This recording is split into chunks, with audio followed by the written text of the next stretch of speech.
Wario Land 3 was one of the first Game Boy games I've ever owned. Well, to be specific, it was Game Boy Color, but same difference, right?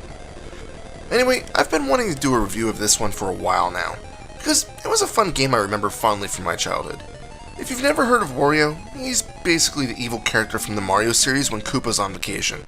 He looks like a fat Mario with a W on his hat instead of the M. He's also really big into finding treasure. So much, in fact, that he got his own games where he's considered the hero running around getting richer and richer.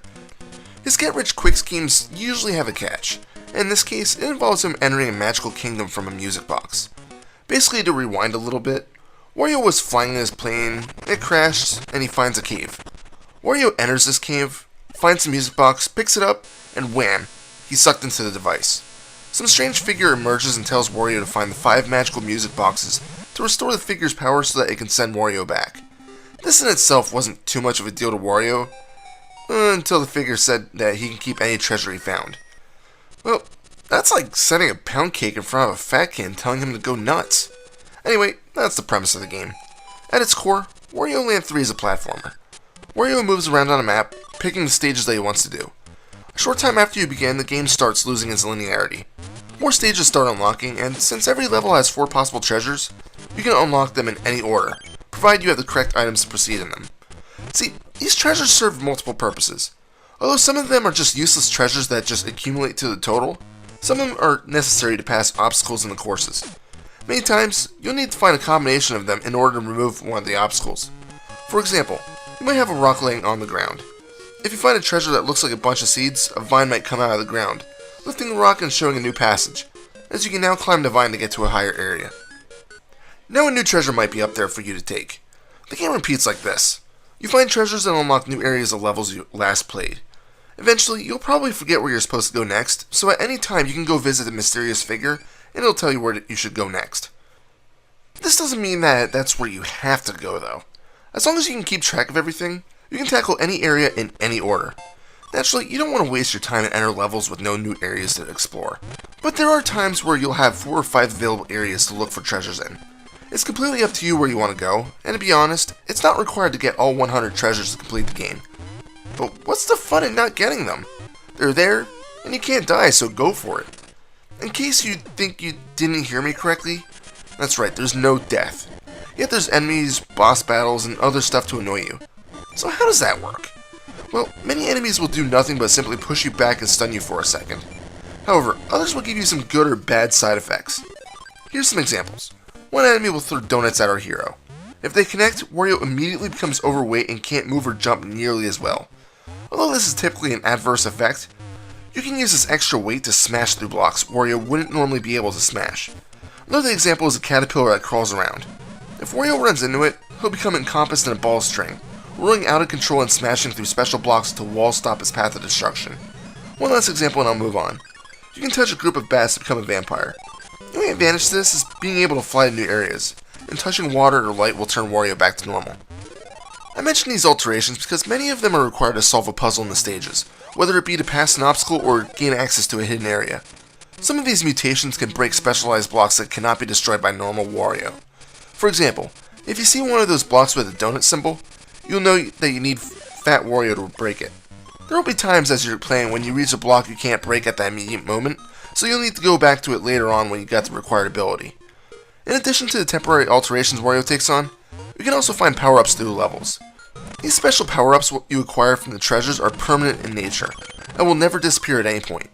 These range from being able to dash and destroy blocks, to being able to just get some extra airtime from jumping off of enemies, to even throwing enemies to destroy blocks. For the most part, there's 2 different versions of each power-up. The second is more of an upgrade that is found later in the game, which allows you to destroy the solid purple blocks, whereas the original power-ups only allow you to break the cracked ones. Of course, being that this game has a ton of puzzles, you're not limited to destroying those purple blocks. There are plenty of hidden areas that require you to break stuff that's not clearly marked, so it's really up to you to explore and figure out where you can and can't go. Also, bashing these hidden areas isn't enough. Sometimes these areas might secretly be string blocks or snowball blocks, so you may need to go use nearby enemies to continue. So once you find one of those treasure chests, you can't simply open it. First you need to find the key that corresponds to the chest. Each level carries 4 different chests of colors consisting of green, red, blue, and gray. Naturally, you have to find the proper colored key in the correct treasure chest. So if you can find the chest but you can't find access to the appropriate key, then you might need to try a different area. There's two other things I need to mention about the game progress before I continue on. First, the map itself. I already mentioned that you can access any level at any time, provided that you have unlocked it. The cool thing about this is that the map is actually dynamic. You can see obstacles get cleared away, and also the map physically changes to show the new stages when they're unlocked. It's not something you saw every day in the Game Boy game. Finally, there's also a day-night cycle. After clearing or exiting a stage, the time will change. Some treasures can only be obtained in daytimes and others at night, so it's something to keep in mind. For example, you may drop down through certain platforms, which require you to become a zombie. In order to do that, you need to be struck by a zombie head. But these zombies only come out at night. Eventually you can obtain an item that changes to day and night at will, but until then, you may just need to enter a stage and exit through a door that appears when you find a chest. Okay, that's enough about the stages, it's time to move on to the bosses. It may seem a little strange to have boss fights in a game where you can't die, but they do exist simply as a puzzle. Typically, once a boss is defeated, one of the chests are immediately after. The trick to these battles is that you need to hit them multiple times, usually about 3. However, if you're hit once, you're typically thrown out of the room, where you'll just have to start the fight over. Most of the bosses are simplistic in nature, and just require you to get down the patterns of attack. Others, most notably the soccer match, can be a true test of patience. For example, the soccer one, it's you against the rabbit. There's only one goal with a turtle as a goalie. There's no ball. Basically, you need to jump on the rabbit before it jumps on you. The person who's attacked gets turned into the ball, and then they can be kicked into the goal. Well, you have to time it well, as the turtle will block most shots. Perhaps the most frustrating boss battle is actually the final one, though. This is the only battle where you can actually get a game over, which is more of a pain in the ass just because you have to go through the game over screen, reload your file, and then enter the temple again. By the way, there's a quick spoiler here, so if you don't want it, fast forward about 60 seconds. You still here? Alright, I warned you. You may have already figured this out, but the mysterious figure is actually an evil entity bent on ruling the world. By restoring his power, he has access to the world outside of the music box. Of course, Wario can't allow this to happen, mainly because his life is at stake. So Wario has to do battle, and the main attack that the creature has is to clap its hands together to trap Wario. By doing this, the game is over because Wario is defeated. The only way to defeat the clown is to stomp on his hands several times. You need to be careful, because if you misjudge the attack, you might end up caught. It may seem simple, but it really isn't. Once you defeat the boss, you find out that all the bad guys of the game are actually the inhabitants of the magical music box world, and that the evil clown changed them just to rule them. Such a typical bad guy, right? Well, on the plus side, Wario leaves the music box land with all of his treasure. At least somebody's happy. Alright, let's wait for everyone that didn't want to hear the spoiler come back. Pansies.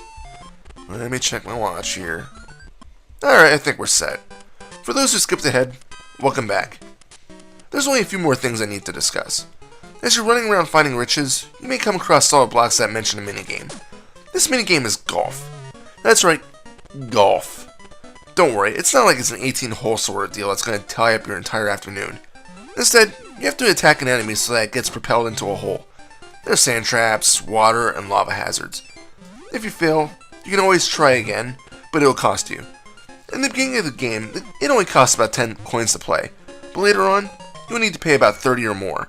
This is actually the only reason for collecting coins, so it's very easy to obtain maximum coinage. Also, if you can collect all of the crayons, you'll unlock the golf minigame on the map so you can play it at any time. There's also the larger coins that can be collected. There are 8 in a stage, and by collecting them all, you'll unlock a final hidden golf course. The catch is that you'll need to be able to collect all 4 treasures in the stage to find all of the large coins. So, it really shouldn't be something that you bother going after until you progress much further in the game. As you can imagine, the game itself is pretty lengthy. There's 25 total stages with 4 treasures per area. As I said at the start of the review, it's not required to find all 100 treasures. You're only tasked with finding the 5 musical boxes. I actually completed the game with about 60 or 70 treasures found. Years ago, I completed the entire game, but as much fun as I've been having with it, Titanfall came out and that was that. Wario Land 3 is definitely a fun game to play. It has a perfect blend of casual play, challenge, puzzles, and even a little bit of action and humor, making it perfect for adults and kids alike. If you have a console that can play it, definitely pick the game up. I promise you won't be disappointed. Final score? 10 out of 10. This is Reaper. Happy fragging.